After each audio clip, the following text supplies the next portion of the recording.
ثمود بطغواها إذ انبعث أشقاها. Assalamu alaikum warahmatullahi wabarakatuh.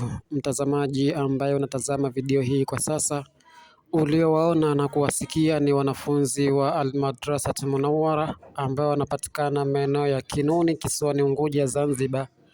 Na changamoto kubwa kwa wanafunzi hawa ni eneo la kusomea.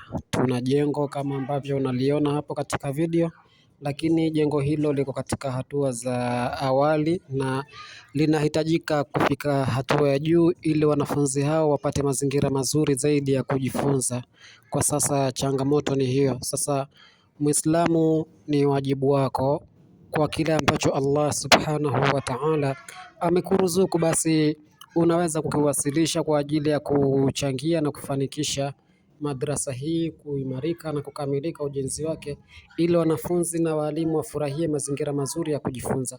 Chochote kile ambacho Allah amekuruzuku basi kinahitajika, ikiwa ni kifaa cha ujenzi ama ni fedha taslim, basi inahitajika. Yani namaanisha vifaa vya ujenzi vyote isipokuwa mawe tu, kwa sababu hatua ya foundation ishakamilika walillahi alhamd, lakini kuanzia matofali, nondo, saruji na vinginevyo ambavyo vitafanikisha ujenzi huo basi vinahitajika na fedha taslimu zinahitajika.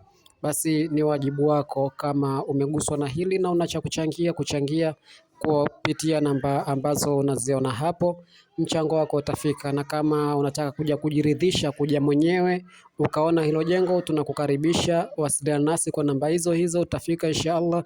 Na kama uko mbali, basi unaipata video hii lakini unataka kujiridhisha, unaweza kumwakilisha mtu ambaye yuko Zanzibar akaja katika maeneo haya akaona hii hali, na kama yeye mwenyewe atajiridhisha na atakutafuta wewe, utajiridhisha, utachangia kile ambacho Allah subhanahu wa ta'ala amekuwezesha. Assalamu alaikum warahmatullahi wabarakatuh.